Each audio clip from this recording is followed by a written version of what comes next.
Hello, everyone. Welcome to this press conference with regards to the new modules that were going to be added to the Code of Conduct for Cloud Providers, specifically with regard of transferring data globally. For those of you that are not aware, I am Lorena Marciano. I'm the Director of Cisco and EMEA Privacy Officer. As all my colleagues that you can see here in this very relevant panel, we're all members of the Code of Conduct initiative. Probably some of you remember that Code of Conduct for Cloud Providers started in 2013, thanks to the European Commission and particularly the DG Connect, and then got stopped during the GDPR introduction, and then we as an industry picked it up again in 2017. We're very happy to say that now the code is under approval of the Data Protection Authority. One of them, actually the head of this effort from the supervisory authority side, is in the call with us.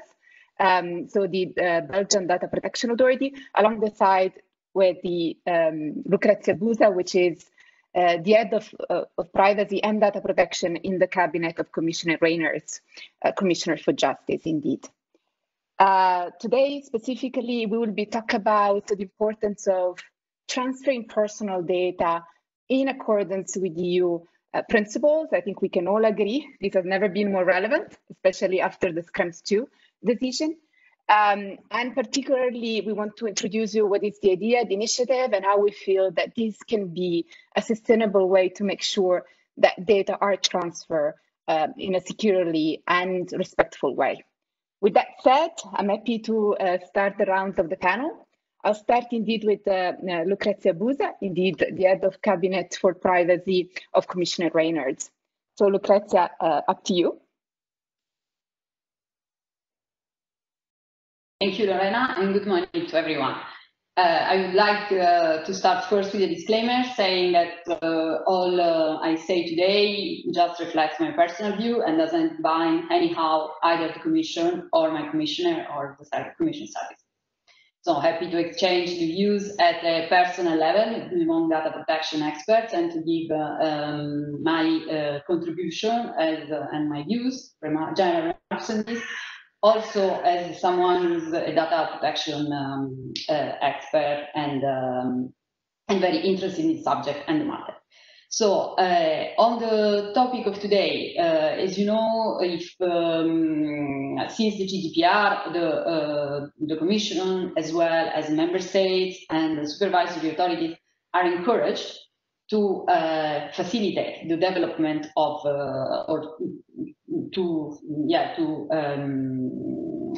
encourage the development of codes of conduct. And the reason why that's the case is because it was felt already by the legislators that code of conduct have an important role to play when it comes to the functioning and enforcement of data protection. Also because they give, it's a means to take more into account the specificities of the various sectors and also of the size and the type of the different players.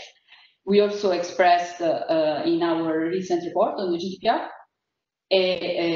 which we published in last June, also views that were supportive of the code of conduct. And also we recorded a positive feedback from various stakeholders in the functioning of the code of conduct. This code of conduct so far were mainly of a national application, and but there are different discussions to including with the EDPB to make them of a transnational application. In this respect, the role of the EDPB and the guidance that the EDPB provided are very important, and it's important that the codes of conduct reflect this guidance in the procedure, in the way that in their substantive content, as well as in particular when it comes to the monitoring authorities. And monitoring monitoring bodies, and the EDPB has also given some requirements in this respect. All of these to say that codes of conduct are important within the EU and maybe important outside of the EU. What is important, though, is an essential precondition that the code of conduct are approved according to the procedures, because we see a lot of proliferation of self-regulation by the industry that is presented as code of conduct and sometimes does not, sometimes cannot be used in the code as a code of conduct in the terms, under the terms of the GDPR, because it doesn't respect the procedure and the content of that the GDPR requires. And when it comes to to what extent the code of conduct could be used for transactional, data transfers outside of the Union, we have is a very valid point. In our report, we also look at it. What we can say is that after the Schrems judgment, it is surely at a valid question, because as you were saying, the companies will need to do a self-assessment of the various means they use, in particular if they use standard contractual clauses, to see whether or not they are fully in compliance with the judgment and with EU law. And the codes of conduct could help, but again, this could be done. This has to be done with the requirements of the GDPR. And last word, so that I finish my 5 minutes. The codes of conduct are certainly they are defined by the GDPR itself as appropriate, as a means of appropriate safeguards. And in order to qualify as such, they have to respect the criteria that the Schrems judgment has put forward for the qualification of appropriate safeguards. In particular, when it comes to ensuring enforceable rights on one side for data subjects, and the remedies. And then we can discuss afterwards a bit more how that means. But if I had to give a general view, I would say that it's surely a good step, but there's a need to do it in full compliance, both in substantive and procedural terms, with the GDPR and the judgment. And the last thing is to say that the EDPB is also working on guidelines that should help into that, and that we also welcome in our GDPR report. And there could be a cooperation among the different different actors to move towards that direction. Thank you so much, Lucrezia, particularly for highlighting the importance of European codes, not only national one, which is the case of our Code of Conduct for Cloud Providers. And secondly, of course, to remind everyone that the codes needs to go through an approval procedure, for which we're very happy today actually to have the chairman of the Belgian Data Protection Authority, which is guiding all of us through this approval process. And I'm sure it will give more insight around what it looks like on his side to go through this approval with us, and also to probably give some hints on how this code can also then become a valuable transfer mechanism that will survive the test of time, if we can say. So welcome, David Stevens. We're very excited to have you, and I'll give it the work to you.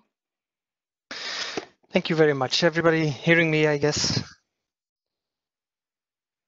Perfectly, David. Thank you. Okay. Yeah, sorry. Thank you. That was a short test. So sorry for being late. That's the drama of a commissioner, I guess, that you don't have so much control over your agenda. We are in the middle of providing an advice on the data protection impact assessment on the Corona app in Belgium, which is not live yet, and so important, and many meetings and contacts we need to have. But here, thanks for inviting me to give a short comment or view or statement on how we see I would say EU Cloud Code of Conduct, what our experience and what do we think is important in getting it done. Personally, I can say I'm a big believer in in code of conducts in general, because I truly believe, first of all, it's a new instrument, or at least we haven't had too many experiences in the past with this kind of instrument. But I believe it's a case where two worlds are colliding. Some of you might know, but I worked in the private sector. I was the DPO for Nielsen and before for a Flemish cable company, Telenet. So I have some private sector experience. Now I'm at the other side, I would say. I'm the head of the Belgian regulator. And for me, a code of conduct is the best of, or can be and should be, and that's what we are aiming at, should be the best of those two worlds. It's the basic and the factual knowledge, which is on the ground, people on the ground doing it, industry people, which know about how to protect privacy in a day-to-day and practical setting. And there's also at the other side, us, the authority, looking over, I would say, the level of quality and the level of seriousness of codes, because codes can, of course, not be just an excuse or shouldn't be used as an excuse for saying we are regulating ourselves and nobody has to take any kind of or we will deal with our own problems. It's not the idea. The code of conduct essentially is an instrument where the two worlds are colliding, the best of what in the private sector, of the knowledge, of the facts, of the base, the boots on the ground, I would almost say, and then the legal, theoretical, privacy knowledge of the authority looking over the quality of the work. So I truly believe that codes of conduct have a great future in the long run. And this is, of course, particularly relevant for the code of conduct that EU Cloud Code of Conduct, because cloud is also an important and I would say maybe sometimes confusing domain. It's all relatively new. We can't say cloud is new, but it's all relatively new, and the technology solutions are sometimes for us as authorities, I guess, difficult to follow. So the debate and the mutual understanding of the concerns is for me very important, not only for clouds for codes of conduct in general, but also for this specific codes on cloud services. I think it can be interesting to demonstrate how we can solve the complex issue of how do we need to implement all these general, often called theoretical norms or vague norms of the GDPR in a practical setting. So I truly believe codes of conduct can be an interesting instrument in doing that, in combining the best of both worlds. And I truly believe the EU Cloud Code of Conduct is a good example to try doing this at the European level. Why? Well, I would say the Court of Justice added a number of arguments and made it maybe even more difficult, saying that the privacy shield is invalid and that standard contractual clauses can remain, but nevertheless, as you all know, you're privacy professionals, so many questions remain on what the precise responsibility of all the concerned parties, including the European Commission, but also the EPDB, and particularly the controller of data processing activities and the processor can be. We all know Privacy Shield is invalid. We all know that the court said standard contractual clauses in theory, can remain valid, but somehow a more substantiated test or material test of the level of protection is needed to safeguard the privacy or the privacy rights and the privacy concerns of individuals. I guess it would also be fair to say that we all around the table don't know precisely yet what the impact will be, but it's clear that the responsibility of the controller is in a way increasing. I would say how should I say? But on the other hand, so the controller responsibility is increasing, but on the other hand, we cannot rely on the controller itself alone to deal with the level of appropriateness of national legislation, including on security and intelligence services, and requiring performing a test on whether privacy rights are sufficiently guaranteed. I would make a bold statement. It's maybe a statement which can be interesting for the debate, but I would say if in a negotiation procedure between Europe and the European Commission and the United States, we didn't succeed in acquiring sufficient protection, which apparently is the case because Privacy Shield has been abolished or annulled.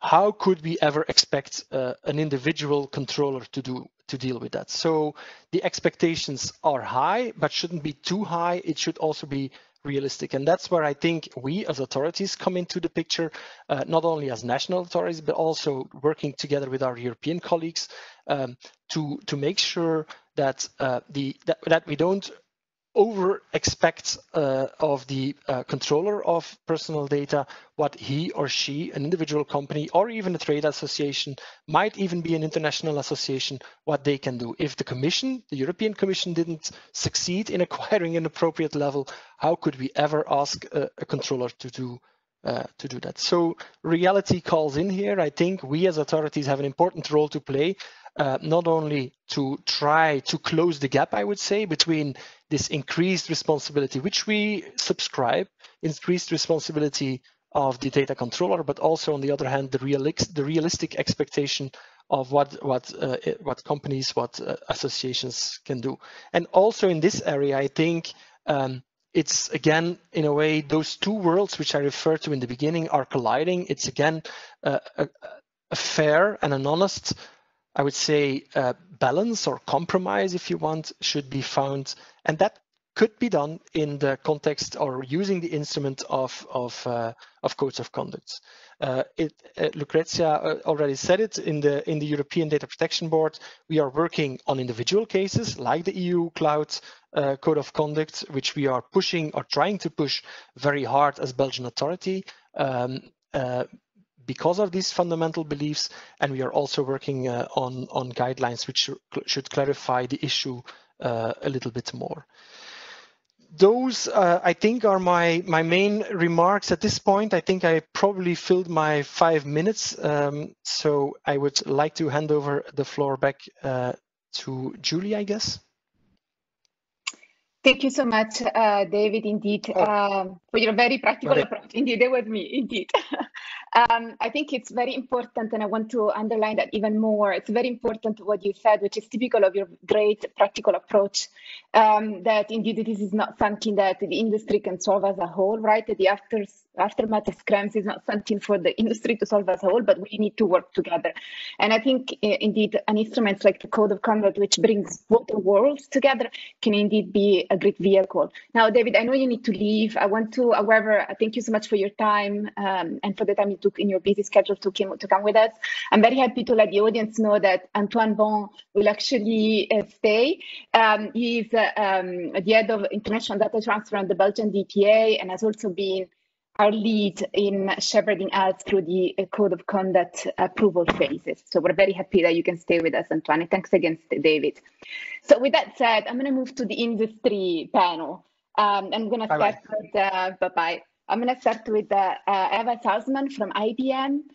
She is the senior legal counsel as well as the head of privacy global and the data protection officer for EU.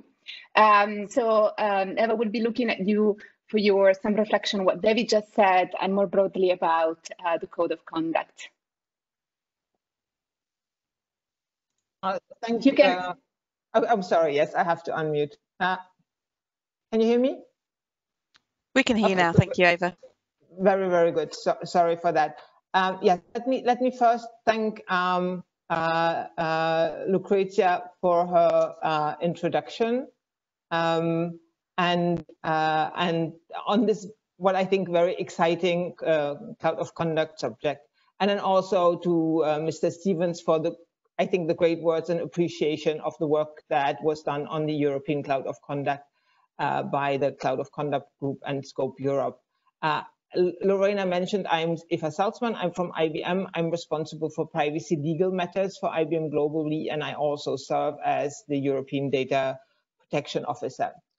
Okay, let me start with saying this. The European Cloud Code of Conduct is the acknowledged and prestigious data protection market standard for cloud services. The cloud service providers that have helped to bring this code of conduct to the market are pushing this successful initiative now even further to create a new mechanism for third country data transfers that will ensure an appropriate safeguard and protection for personal data and data subject rights, and that globally. IBM is a founding member of the EU Cloud Code of Conduct. We have been an active participant in developing the code, and we believe that the cooperation between the various stakeholders is extremely important to foster innovation in cloud services and to provide a high-level trust in cloud services in Europe. IBM has, by the way, been one of the first companies signing up for the Code of Conduct back in 2017. We are now proud to start the next very exciting phase of work to create this new mechanism of third country transfers under the Cloud of Conduct. As a global company with a large presence in Europe, we are especially interested in this initiative and fully in support of any ongoing work to accomplish this task. Just as a reminder, I'd like to point out again that this code of conduct has been developed and refined over several years now, with guidance not from the industry, from privacy and technical experts, but also with the European data protection authorities, as we have just been hearing.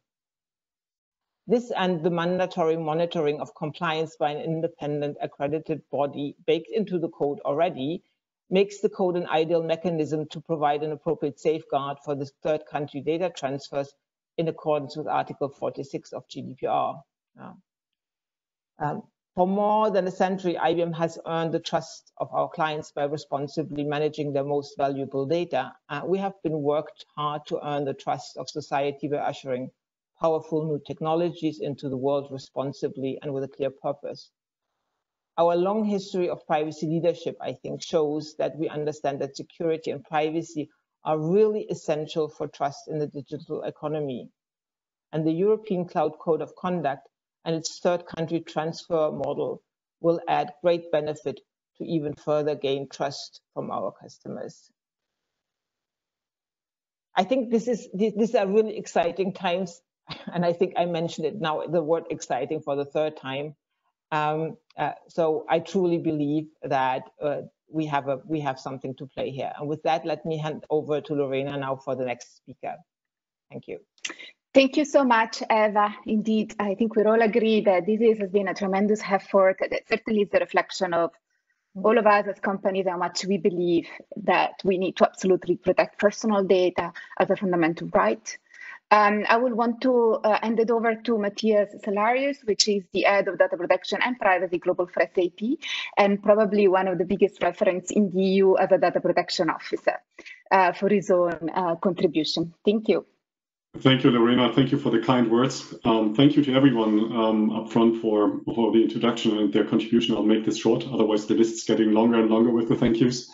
Yeah, I'm heading data protection privacy for SAP globally. I'm also the group data protection officer. And as such, I have a very personal interest, but also SAP as a company has an interest in basically getting those requirements that we not only have to fulfill, but that we also believe in from a value perspective to somehow get that aligned with our business. And let's face it, we have many customers who are global companies that are present around the world. So just SAP is present around the world. So if you introduced me as a European company, I would have to probably correct you and say it's a global European company. So we have our roots here, but we have at the same time our roots also in many, many other countries. And that's somehow the reason why SAP has always been looking for a possibility to actually get those requirements that we are facing under the GDPR, but where also other countries are following suit now, how to get them into a practical format of a guidance that we can hand over to our product engineers that provides services that basically create how our customers are working with that. And to give them something that they can learn, that they can work on. And that's where the beauty of this code of conduct actually is for a company like ours and for our customers. There is a set of rules that combines innovation-friendly procedures on the one side and the really robust data protection requirements on the other side. And we appreciate the fact that also Chairman Stevens mentioned in the beginning that this is an exercise were a round table with participants from the authorities, players from the industries, and different stakeholders could sit together, discuss a very difficult problem, and come up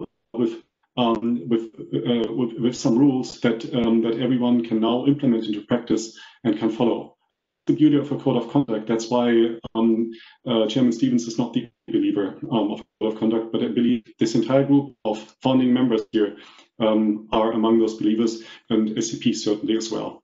So Lorena, I hope I did not exceed the time allocated to me. I'll hand it back over to you. Thank you. That was perfect. Thank you so much. Indeed, speaking of founding members, I wanted just to clarify that part of this code of conduct initiatives are not only big company, but also the small and medium enterprises. And the next speaker, Helmut Fallmann from Fabasoft, is indeed the representative, and I would say the head of all the SMEs companies that are part of our initiative.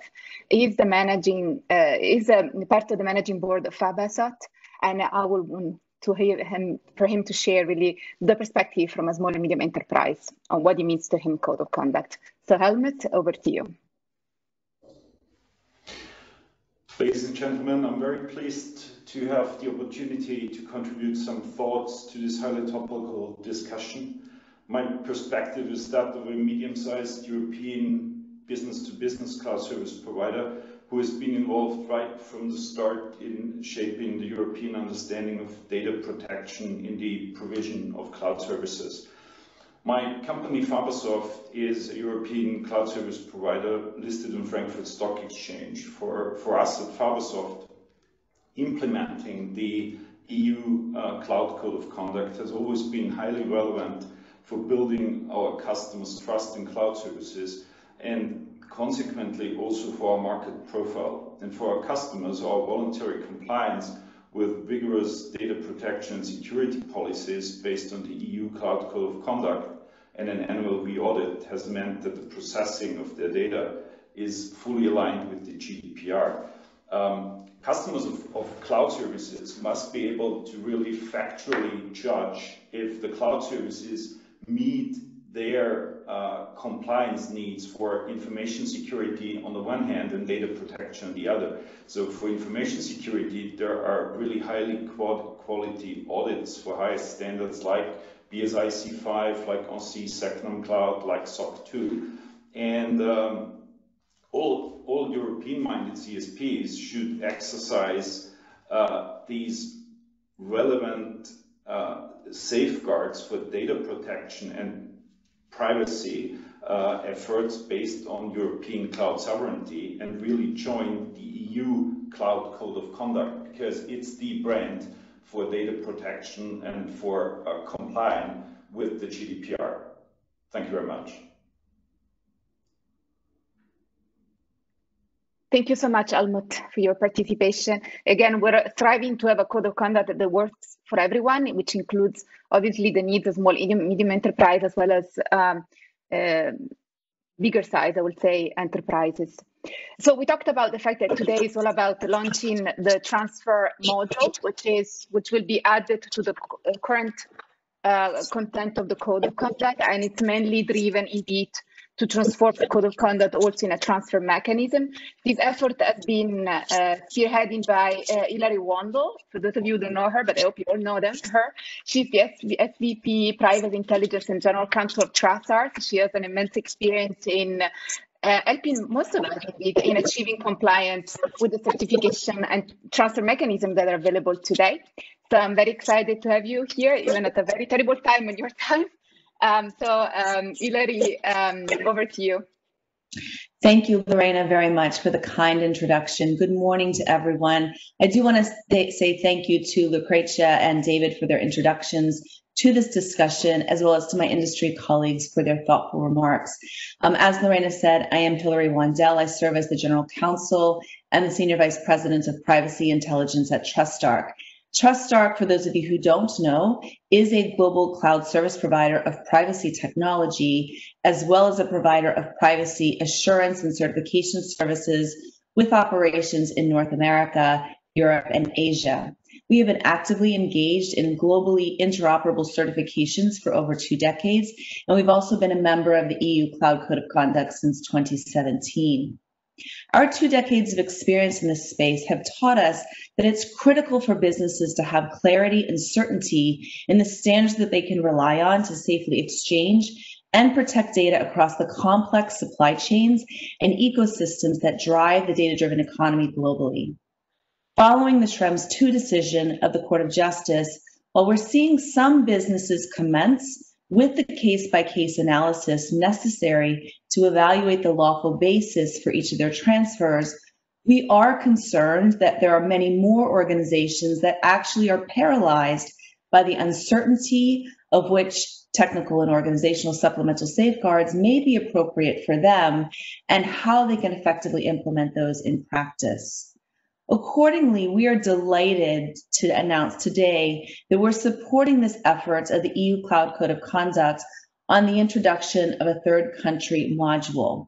We believe this will help drive the next steps in promoting the necessary certainty and clarity to facilitate trustworthy global data flows that enable the controllers and the processors operating across economies to drive their data processing operations forward with legal certainty, while also importantly upholding and respecting individual rights.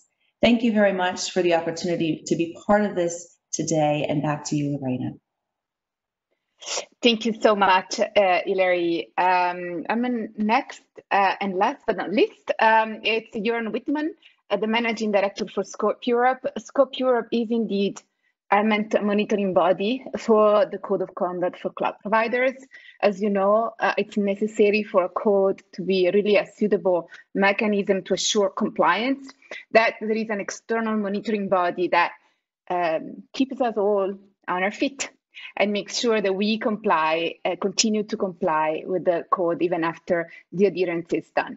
So Jörn, over to you. And then I just wanted to say that after Jörn, we're going to go in live Q&A. And if you have any questions for the head of cabinet, Commissioner Redner, Lucrezia, please, we will indeed prioritize her because she needs to leave at 11:50, unfortunately. Okay, Lorena, thank you very much. I would like to dig in deeper into the topic of monitoring and something really interesting was already mentioned by Lucrezia, David, and Eva, and also some others. For us at Scope Europe, for the team of EU Cloud CoC, we really believe that monitoring can be the key differentiation to any other transfer tool. And not only because we believe that third country data transfers even need a more robust system of monitoring and an effective independent monitoring because of the global data streams. We also believe that the monitoring can be a tool to be a safeguard in itself. That goes in the direction of what David said. If you imagine that we have now certain responsibility coming from the GDPR, but ultimately now more clarified by the ECJ, we see these obligations on the side of the controller and the data exporter that are pretty hard to handle from a perspective of especially small and medium-sized companies, but probably also bigger companies. I'm thinking of situations where case-by-case analysis has to be performed in relation to the risk of the data processing, but also, and that is, I think, the even harder part of it, is an assessment of the legislative framework in the third country. And this is something we believe that many on the controller and data export side will struggle with. And there's something where we think we can use the monitoring system to, so to say, build a bridge, and by that safeguard the whole chain of processing. And this is pretty unique for this specific tool. And that's also why we decided to go for it. Going a bit deeper into monitoring, I think it's important to understand that the monitoring, and that is something that Eva said very well, with baked into the code. I really like that. So the idea of the EU Cloud CoC was always to not have strict requirements and then later put the monitoring on the top. The development was always thought in a way that, okay, everything we do must enable an independent, effective monitoring. And by that, with every control we wrote, with all the structure of the documents, with the governance, with the finances, all of that decision-making process, we always thought of an effective monitoring and build that in. And I'm really happy that we were able to improve these ideas we had in the beginning over time. For example, first with Peter Schaar, the former Federal Data Protection Commissioner of Germany, but then also ultimately, of course, during the course of the approval process, which from my point of view was really brilliant and improved the code tremendously. So thanks a lot to the experts of David Stevens' authority, but of course also to the EDPB. And now I'm really happy that we are able to utilize this important tool and this important foundation we already built and take it to the next level and bring it into the environment of third country data transfer. Thank you very much. Thank you so much, Jorn. Jules, you want to take us to the Q&A live session? Thanks, Lorena. I certainly will do. So we're at the live Q&A session here now, and we ask that you raise your hand to indicate that you have a question so I can unmute you. To find the raise hand icon, click at the participants panel from the bottom of your event controls, and you'll see the raise hand button at the bottom right. So if you raise your hand, I'll come back to you and unmute you. In the meantime, while we're waiting for people to raise their hands, there are two questions in the Q&A panel that you might want to go to, Lorena, firstly. Yeah, so thank you so much, Jules. So indeed, there is one question which I think it is for you, Lucrezia, and it says essentially that what is in preparation to solve the issue of SCRAMS 2 rolling? So maybe if you can just expand a bit on what you already said in your statement and just give a bit more details on what is that it's in the cooking, let's say, for you and to help all of us to overcome the SCRAMS 2 uncertainty. Yeah, thank you. So I think the Commissioner, some of you might have seen, had already a hearing last week at LIBE, and he explained a bit what the Commission is doing on in the follow-up to the judgment. The first thing is to also help businesses like you to work together with the EDPB to issue guidance that would help in the common understanding of the judgment and also in sorting out some of the questions and in helping you building also in helping you assessing the tools. And this has been done already with July with some FAQ document, but the idea is to have a living document that will be continuously updated by the EDPB, to which we are also involved in the discussions and in the second thing is the work that we are doing on updating and modernizing our standard contractual clauses, to which the Commissioner referred to as well. The work was already going since some time, and now what we are doing is to ensure that the standard contractual clauses will be fully compliant with the judgment. And finally, when it comes to the relationships with the US, you may have seen in August there has been a joint statement by Commissioner Reinders and by Secretary Ross on the US side, Secretary for Commerce. And in the statement there was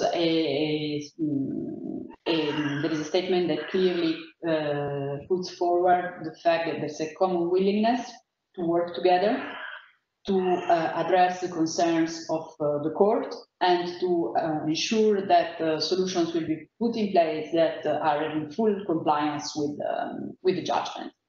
Now, as you've seen, the Court of Justice raised a number of complex questions, complex issues as regards the US system. So when it comes to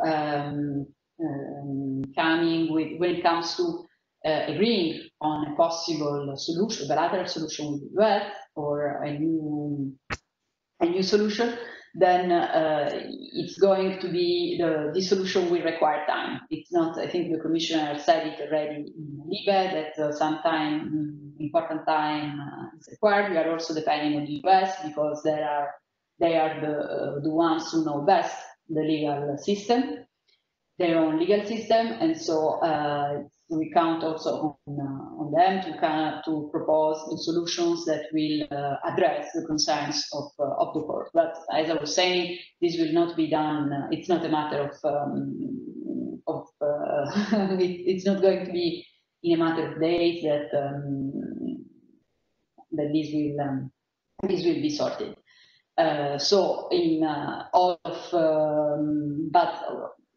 Of course, I should underline a common willingness and a common commitment on both sides when it comes to respecting privacy rules and to adopting solutions that are fully in line with EU law.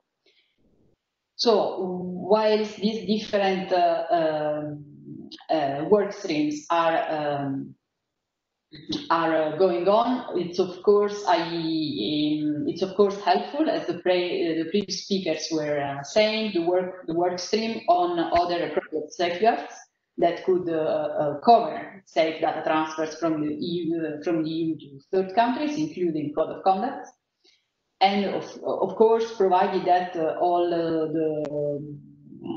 the requirements that are necessary based on the GDPR and taking into account also the judgment of the court are respected. And as I was saying before, the cooperation between the industry on one side, the guidelines from the EDPB will help also to achieve this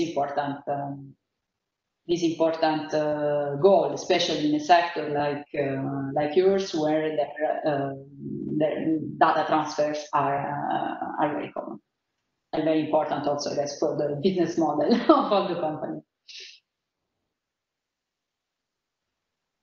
All right, thank you so much, Lucrezia. Are there any other question, Jules, live for Lucrezia before we defer from this? We don't have any hands up. No, not yet. Okay, well, with that, Lucrezia, then I thank you very much for being with us. You know, you're also very busy during this time, as David Stevens is. So we really appreciate the time that you spent with us and all the insights that you share with us. Thanks a lot. Thank you. So moving on, there is another question in the Q&A space, one that possibly is for Antoine or Jorn to address. So essentially the question goes, the code of conduct has some flexibility in the obligation to adopt them. Would it be more helpful to ensure that the code of conduct should or must be implemented, and how we will promote them? So I think what the question means is indeed whether there is some flexibility in whether a company decides or not to adhere to it. And whether would it make more sense just to make it mandatory for all the cloud providers, for example, if needed? So Antoine, do you want to take that, and then we pass it on to Jorn? Yeah, sure. Thanks. No, I think that I've heard that question several times. Like a federation would want to come up with a code of conduct, and they would want to make the code mandatory for all its members. And I think for the moment, I think it really defeats the purpose of codes of conduct. It should be a purely voluntary instrument.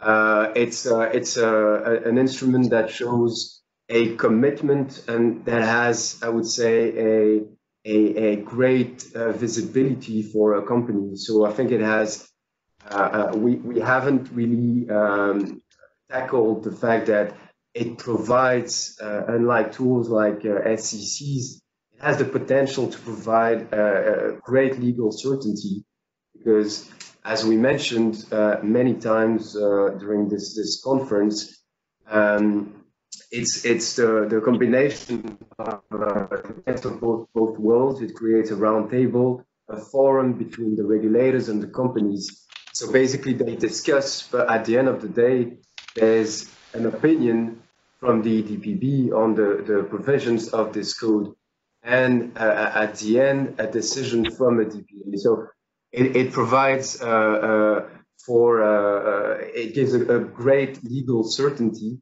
But I'm deviating a bit from the question. But so again, I think it's a choice that a company makes that is in line with its image, the image it wants to have, and its values. Yeah, I fully agree. So first of all, it's the absolutely fundamental idea of a code of conduct to be a voluntary tool to prove compliance. It became much stronger in the GDPR than it was in the directive, but it's still a voluntary tool. And let's not forget, I mean, we're speaking about a huge market, and there might be there are broader or other instruments on the market to prove compliance as well. So while we of course believe that the EU Cloud CoC is the best tool for certain environments to prove compliance, there might be some others where you might want to use as a company a certificate or other solutions. And I think that is exactly the idea of the GDPR, and I think it's a brilliant idea to give the industry tools they can shape themselves together with the data protection authority, and then pick the one that is best for purpose. So while I of course would appreciate the fact that if you make it mandatory for everyone, that would be a de facto monopoly by law or whatever for our project, I think the basic idea behind it would be contradictory. So I fully agree with Antoine here. Thank you so much, Jorn, Antoine. If I may also, this effort is meant to set a bar, a very high bar for anybody that wants to do cloud business. So to some extent, if that is the bar and you want to play in this market, I think, while it's not mandatory, I think it's strongly encouraged to play, at the top of your game, I would say. So we have a live question from Jonathan of IBM. Jonathan, we will unmute yourself and you can ask your questions. Go ahead, Jonathan. Can you hear me? Yes, loud and clear. Thank you. Right. I was expecting you to transmit, but I'm very happy to do this live. I appreciate the great input from the panel and the journey we've been on, which some of you have said it's several years. In fact, I remember starting on this in 2013 with the first discussions under the EU Cloud strategy at that time. So quite a long history. I just wondered if the panel can talk about what we call the EU Cloud Code of Conduct Playbook, because when it's a matter of implementing specific useful measures as processes helping controllers, you talked about requirements, but behind the requirements, there is something which we call the controls catalog. So I thought it'd be interesting to talk about that. One question. Second question is how do, if some of our participants will be thinking, how do I get involved? Is it easy to join the EU Cloud Code of Conduct? What about pricing for smaller enterprises? And do you have to join the GA of the EU Cloud CoC to take part in the interesting, exciting discussions about third-party data transfer module?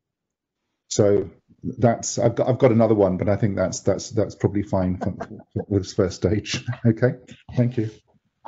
Thank you, Jonathan. I don't know whether Eva or Matthias, you guys want to talk a bit about the control catalog, which is indeed a very important piece, or Jorn, indeed. And maybe I will hold off on the second question regarding pricing, because there is a question for Hilary as well. So I want to make sure that we get also her the opportunity to speak. So who wants to take the control catalog question? I can take this one, and I'll leave the membership application forms. I'll leave that to some other people here who can basically send that over. The controls catalog. I mean, it's with every standard that you know from ISO standards, that you know from anything else. Just principles that you need will not help anyone who has to basically say, hey, how do I put that in coding? How do I set up my service? What exactly is it that I need to deliver? And how basically can I have a proof point that actually what I'm doing here goes into the right direction? So how can I evidence my compliance in this regard? And that's exactly where controls catalog comes in place to describe it in the highest possible level. So it's important for everyone who basically says, hey, how can I implement that? And it's important also for everyone who wants to basically measure the degree and completeness of compliance, be it for self-assurance, be it basically someone who actually is controlling that from the outside and certifying the compliance of the standard.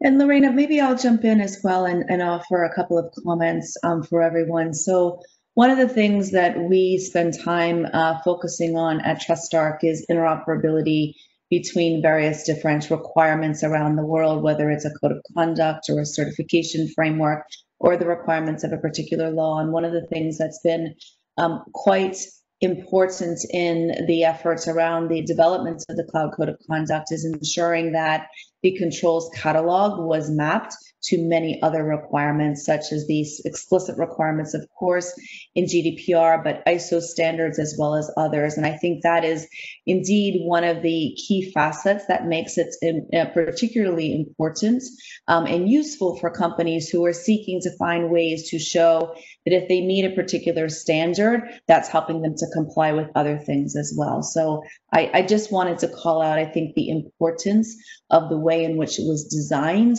and how that does help to facilitate the way in which businesses are operating on a global scale.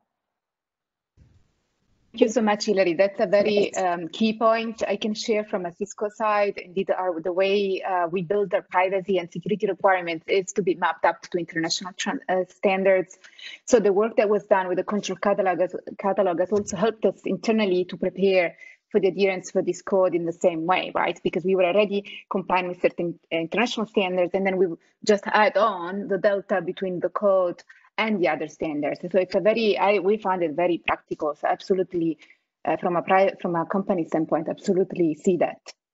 So we have another live question. If I may add here, just a small aspect, if that's okay, or you want to jump to the next question? We have one person waiting and raising their hands. You want? I just wanted to go deeper into the controls catalog, but if just a second, because I think it's really important to see that at a certain point of development, the controls catalog became in a way necessary. When we really tried to understand what Article 40, what Code of Conduct approval means, we understood that we need to go deeper to really specify and concretize for a certain environment, but also when building a robust monitoring on the top, that it was necessary to make any kind of decision of the monitoring predictable for companies to join, because there are many ways to meet a certain requirement, but we need to give guidance how to actually reach that in order to make it predictable. And not at the end of the day, the monitoring body decides, no, but that's not how we see it.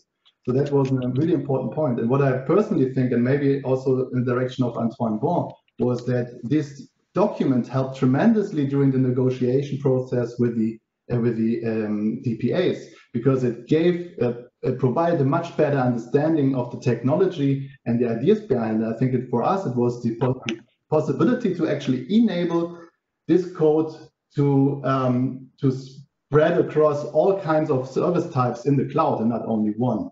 So maybe, I don't know if Antoine wants to add here, but this was two important aspects I wanted to add here. Just really briefly, thank you, Jorn. No, I think in a nutshell, code of conduct is the how.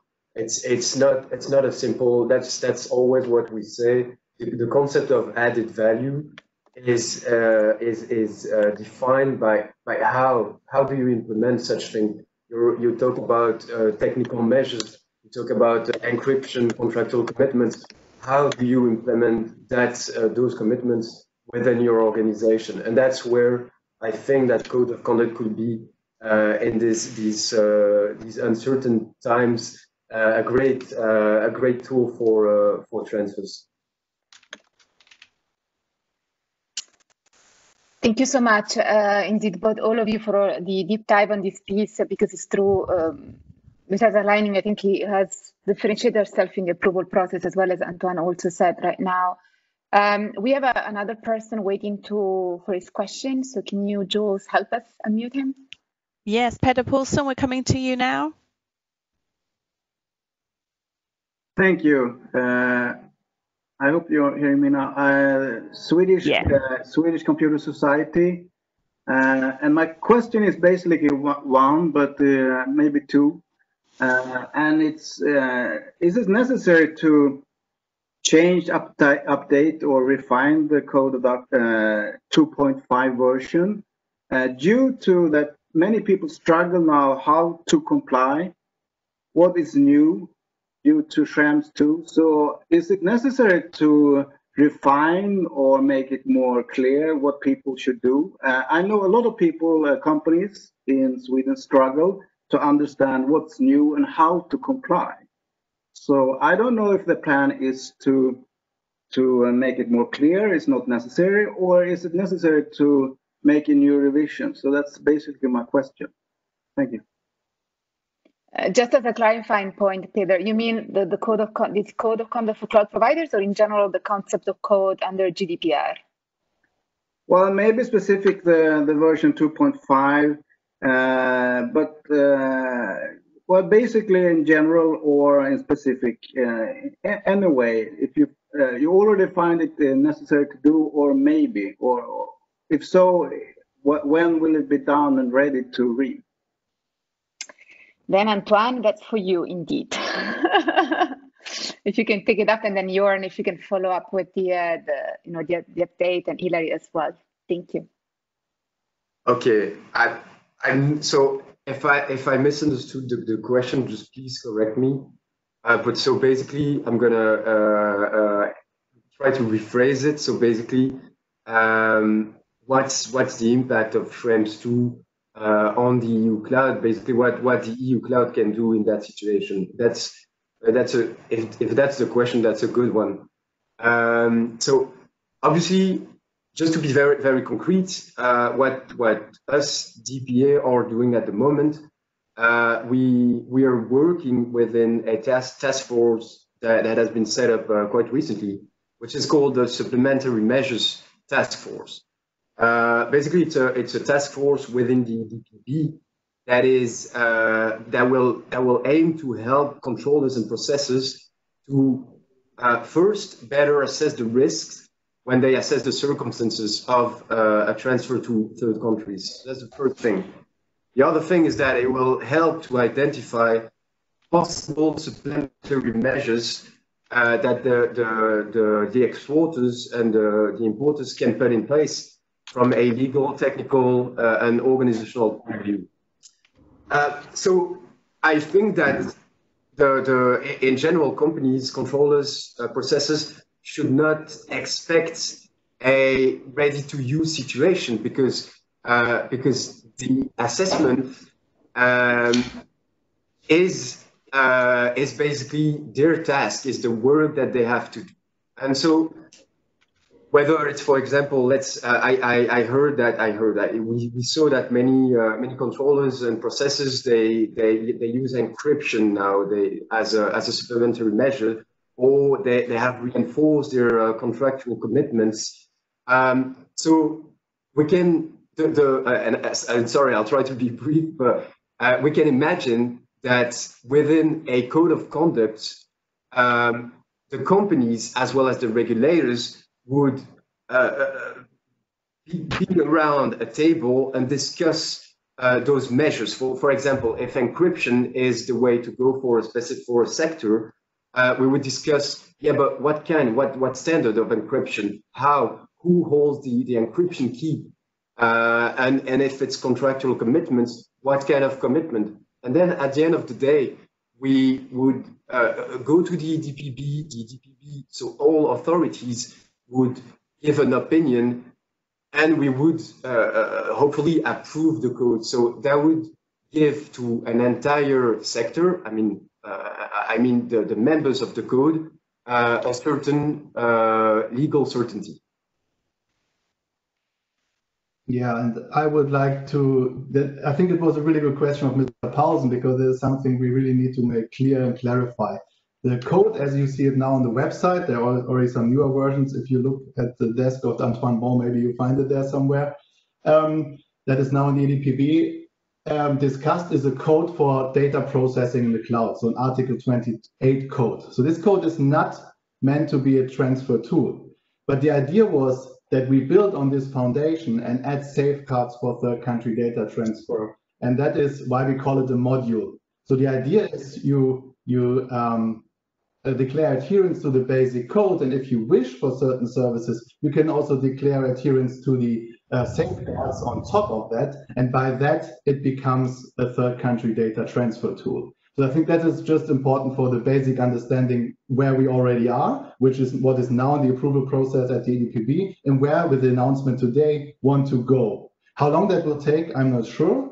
But to be honest, I think we all trained the negotiation processes already pretty well with the basic code of conduct, and I'm pretty sure it will take less time. And I also see a big need and demand. And the more members we have and the more input we get from the market and also cloud users to do it, I think the faster we can be, because we can build it directly for the market and don't have to take some more loops. But perhaps, sorry, yeah, exactly. Go ahead. From IBM, I just wanted to add something, and I think this is also an answer to the previous question that was asked, what is in preparation to solve the issues of the Schrems ruling? That was one of the first questions. And this one, I just want to add on to what Björn and Antoine said. This is a new mechanism that we are building for the transfer of personal data outside of the European Union under Article 46, and as the Code of Conduct, this additional module will be created, or its content will be created like the initial Code of Conduct by industry, by experts from privacy and from the technical side, but also with the data protection authority. So we are, this is a collaboration, and we'll be looking also to work with the data protection authorities to lead and indicate on the transfer needs or the requirements that might also satisfy, of course, what has just happening now with the decision of the European Court of Justice. So I think it is the way that we have been going before that will be continued on this module for the transfer of data abroad. Thank you, Eva. Actually, you raise a very good point about how this is going to help and empower company in general to provide compliance, proof compliance with GDPR as well as transfer mechanisms. So I was wondering whether, Matthias, since you are a unique position, it is true that you're a global company, but you're a European company and indeed a fellow data protection officer. So I'm interested in learning your point of view on how the Code of Conduct serves you, for example, even towards selecting your fellow vendors, or how is that helping you in your day-to-day job? Yeah, thank you, Lorena. Indeed, as was mentioned multiple times, the Code of Conduct in itself, it's voluntary. But those companies that actually use that and that choose to comply with the Code of Conduct and get certified under the Code of Conduct, that provides a certain level of protection and a certain assurance that helps basically us in our daily life evaluating and other processors compliance, actually something that we can offer to customers then, and it saves us a lot of work actually to go into each and every detail, because we know what they adhere to. There is to that. And while we still need to have a look, certainly to see where we are, a lot of the things are already in a systematic way. We know what to look for. We speak the same language. There's many advantages that it brings. I don't even know where to start or where to end on this one. I just cannot agree more on this point about speaking the same language and coming from the same point, being as well in the same function. So I have a question that comes from Boris. He wants to know, when is the Code of Conduct going to be fully available and certified? I think this is a question for Antoine to give some insights about the approval process, if you can, to the extent that you can.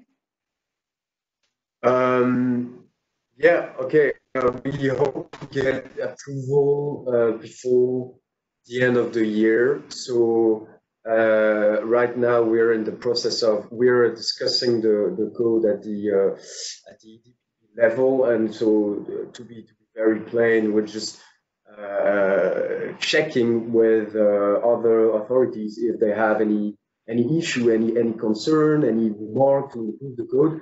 And I have to say that at the moment it's going really well. It's been a very fruitful cooperation, and so we hope to get an opinion from the DPB as soon as possible, and from then on to be in a position to approve the code of conduct. Our aim is before the end of the year, but it might be that it's beginning of 2021. But again, I want to insist that there's from all regulators, I think there's a great willingness to push for that tool. Yeah, thank you so much, Antoine. So finger crossed, we're very close. And this is a very great news for all. We all worked very hard on this. Maybe on that point, maybe Helmut, do you want to share a bit your unique point of view about the work that we have done from a company of different size of the one we come from? Yes, we've done very well on the one hand, really working with the group. We have for the legal part, we have an external lawyer that we employ as our data protection officer, and he has made his points clear right from the beginning. I've been involved in the whole 7 years process. It has been a little bit time consuming, so the only thing I must say from a smaller company's perspective is we're used to get things done faster than the European Union. But if by the end of the year we're done and we've got a code of conduct that's approved, that's a fantastic thing. That's a fantastic thing for cloud service in Europe. And in my opinion, the future of IT for businesses is in cloud services. And therefore, we on the one hand need audits for information security. On the other hand, we need audits for data protection. And to me, the only controls catalog that I know of that is substantial is the one from the EU Cloud Code of Conduct group. So that's where we are, and that's the way we have to go. Thank you, Helmut. There is one last question, which is from Karl Heinz, and he says, does the code of conduct help as well to protect against unwanted governmental access to data? Sorry, that's me after talking for an hour. What happens to me in these cases? So in a nutshell, does the code of conduct helps also in this situation where we're now, where we need to find a solution that will protect against unsolicited government access requests? Who wants to take this? Cool. I think maybe Antoine, you can probably talk about, sorry to come again, but you have more information about all the effort done to give guidance to the industry. So you might want to chime in here, and then I'll let anyone from this group that wants to answer to talk about it as well. Yeah, no, very easy answer. No, obviously, I mean, we all understand that a code of conduct has many advantages, but it's not magic. A code of conduct in itself cannot prevent a third country government from accessing the data. Perhaps we can, again, talking about those supplementary measures the Court of Justice is talking about, if encryption is the way, if some contractual commitments is the way, those measures could be implemented in a code of conduct. That's an option. But I'm really not going to say anything new here. But the ongoing negotiations between the U.S. government and the Commission are meant to have some to get some changes from a more structural point of view to take into account the judgments from the court. If I rephrase what I just said, I would say that in general, we all see and understand that purely contractual commitments it probably won't be enough to comply with the judgment. So just to end, I would say no, but it can definitely help. We'll see what the supplementary measures will be. Anyone else wants to chime in? Oh, because we're getting out a lot of other questions, so I'm happy to pass it on. I think there is one in the same vein from Sarah Diamond, which I think has been just answered by Antoine, which is indeed, she was asking whether the code of conduct can somehow circumvent the Scrum's decision. I think we can all agree that European Court of Justice decision cannot be circumvented in any case. So it's more about fun. Yeah. I mean, if anybody has some ideas, I will gladly take it. Please share. You can directly contact me. But only if then you share it with us as well. Back. Eva, you were going to chime in as well, I think. I just cut you off. I'm sorry. No. I was just saying that no, I completely agree with Antoine. Obviously, we can, we cannot circumvent anything here. So, but again, the advantage, and I have said that before, let me repeat it again, is that the code will be worked upon, the module will be worked upon with Data Protection Authority. So we would also be looking into their input in that matter. But it has not really anything to do with can we circumvent a decision of the European Court of Justice? Of course. Yeah. Thank you. Indeed, I agree with you as well. So there is an additional question, which I think it's important. Maybe Hilary or Helmut, you want to talk about. So there is a question that says, how do we handle then moving forward cloud providers that do not provide this type of code of conduct certification or adherence?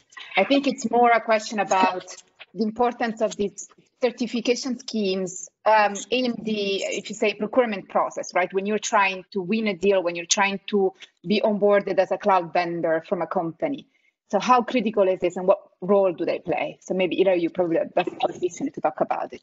Sure, I'm happy to start. I think it's actually very helpful to have a recognized cloud code of conduct as a basis for demonstrating that a particular company is meeting the necessary requirements under GDPR or other applicable standards. So oftentimes we see organizations struggling to complete vendor assessments and looking for or getting their vendors to complete assessments and looking for whether or not they truly are meeting a standard that the company can rely on in having its data processed elsewhere. And so having a standard that's recognized provides a degree of certainty that's far greater than anything that is being done in the more traditional vendor assessment. So this creates a heightened level of certainty, as I was saying earlier in my remarks, that those who are trying to share data in order to get business operations done can rely on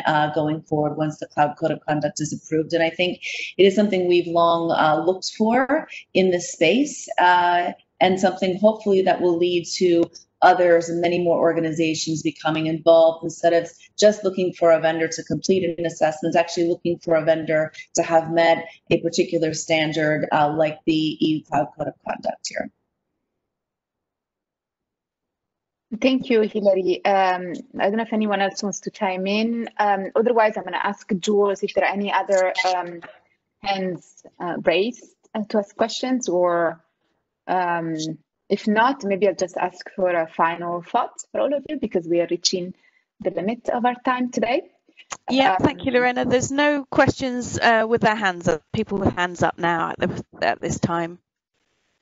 So final thoughts for everybody? Someone wants to say something? We can do also round table. Huh?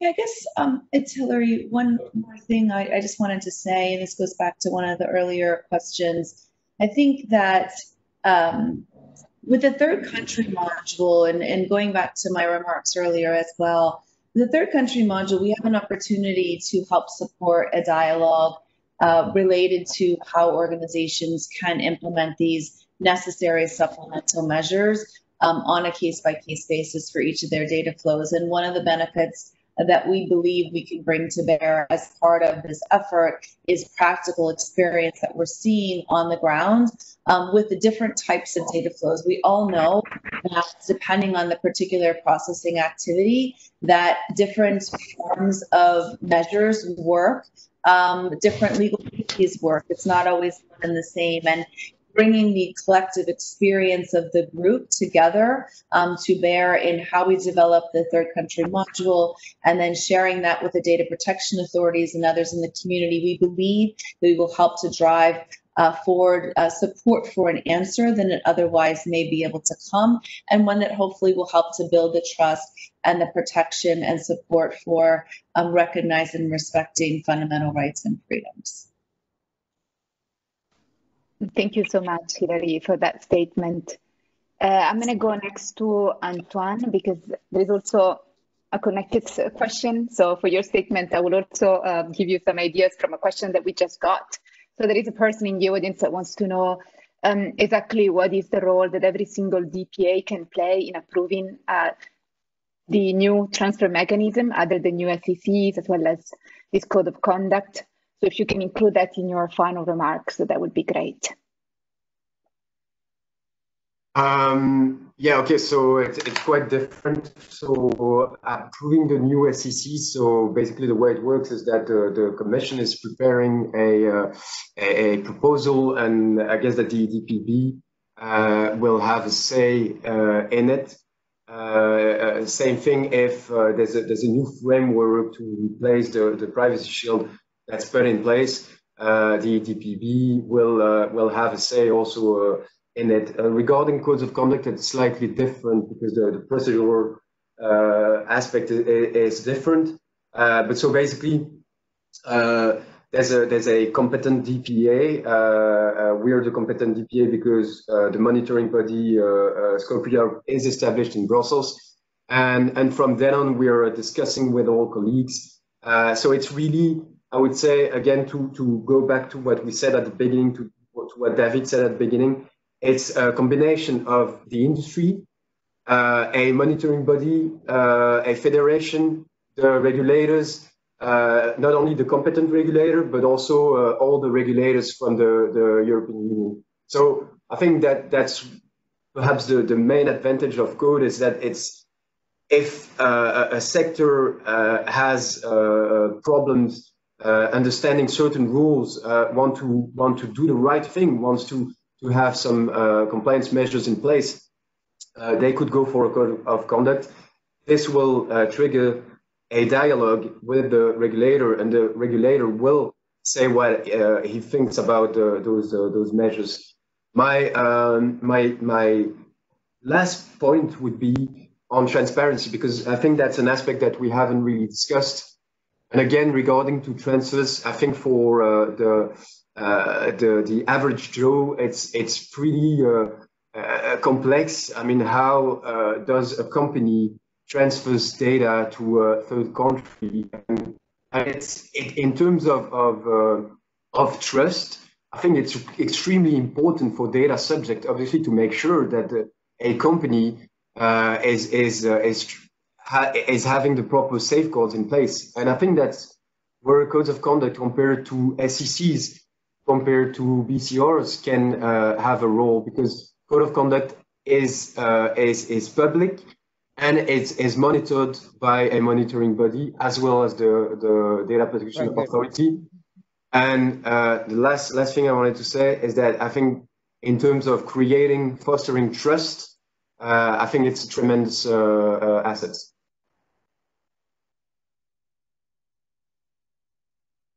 Thank you so much, Antoine, for this. So there is another question that just came, but I think you already answered many times on it. The question is more about, can we comment about the Ireland decision to stop, for example, Facebook, so forth. I think you already answered many times about what is coming next in this time of uncertainty. So unless you want to add something, I will pass it on to the other speakers. That's okay. Okay, I figure you're nodding, so you're okay with this. So maybe if you know, from Eva, if you go ahead and wants to talk about a bit your any final remarks that you have from what you heard today. Yeah, I think I just wanted to quickly comment on the question that was raised about Facebook, and I actually considered that a question might come.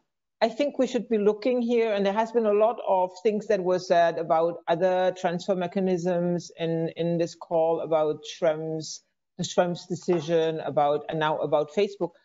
I think the focus of this press conference is still the module, the transfer module that the European Cloud of Conduct team wants to work on and wants to bring to life.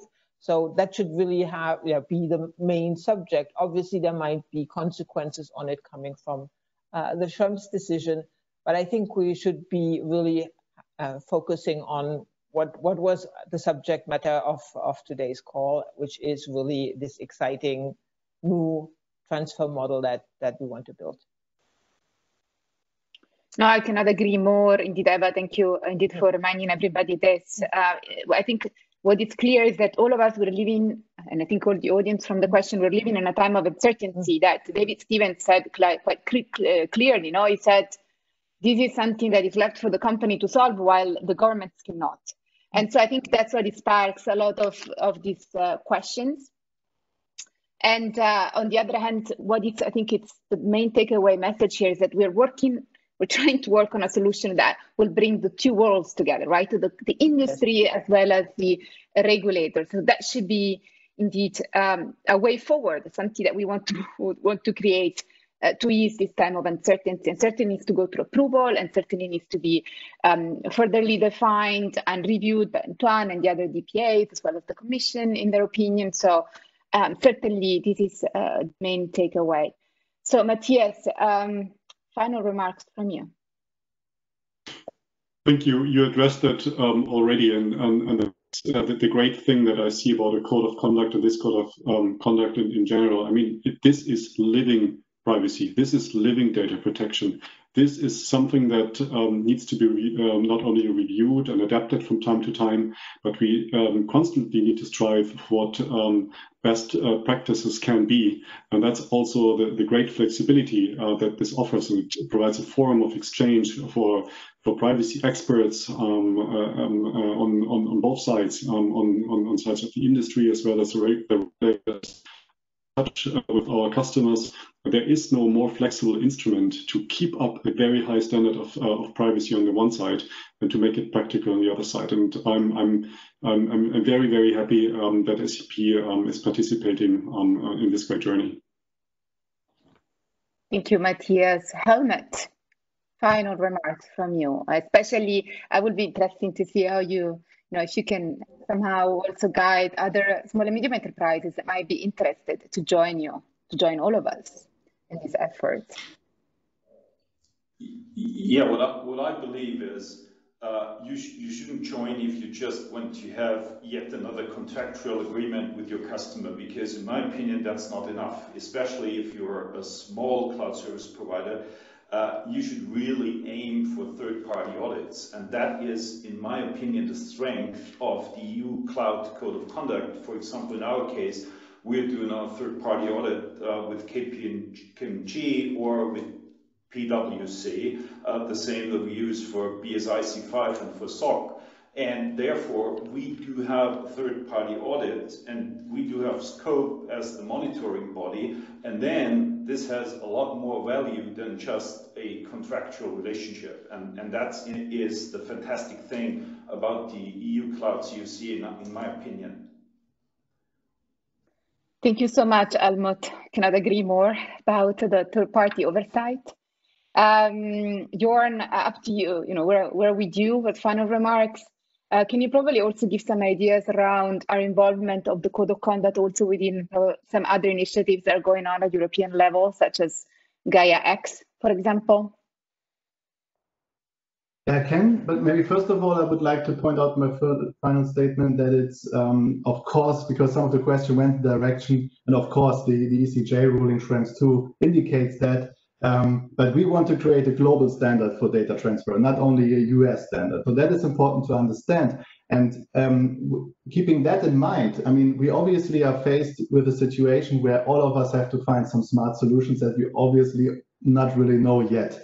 And I think it's a great situation that goes in the direction of what Matthias, Eva, and Tuan said, and also Matthias, is that while the politicians are negotiating the other solutions, we have now the unique possibility to take a completely new path that was not tested before and say, okay, industry and DPAs come together and try to do their part. Maybe just to provide more ideas, maybe to find really the best solution for the market. We will see that. And when it comes to the questions like where the EU Cloud CoC can influence other projects, I mean, I think we should see it in the same way like we saw it with the EU Cloud CoC. No one wants to reinvent the wheel when there's something that's already working. So we, at EU Cloud CoC, we never said we have to create the next perfect IT security standard, but we took what we have, we took what we liked, incorporated it, and built in the gaps where we felt it needs something. And the same should be done once we have the approval, should be done by any other project, whether it's Gaia X or any other thing that comes up, because starting all the time new with a new standard, and I think the industry speakers will agree with that, means changing processes sometimes for no reason, just to follow a standard. This cannot be a reason. It must really bring a benefit. So that would be my final statement. Thank you so much, Jorn. Absolutely, I agree. And this is the reason why mainly Cisco is also part of this effort. As a company, we do believe that these type of opportunities, because the Code of Conduct is an opportunity, is not only to showcase compliance, but to embrace culture, a way how we will protect data and being able to demonstrate that outside. So definitely, if you're only looking for compliance, maybe you're not setting the bar too high for yourself and to be a full player in the market. However, if you are up to really be part of a group of company that believes that privacy is a fundamental right, that believes that we need to protect the data wherever they fall, that this is certainly the opportunity there. And with that, I want really to thank you, all my fellow colleagues from the industry, and Tuan for being with us from the Belgian DPAs, as well as the Commission for their participation, and all the audience for the very thoughtful questions. And we hope that it was very valuable. Jules, do you want to bring us home? Thank you, Lorena. I was about to say thank you to all of our audience for attending. We do hope you found it informative and valuable, and a special thanks go to our expert panelists today for presenting. So with that, we hope you have a great rest of your day. Goodbye for now.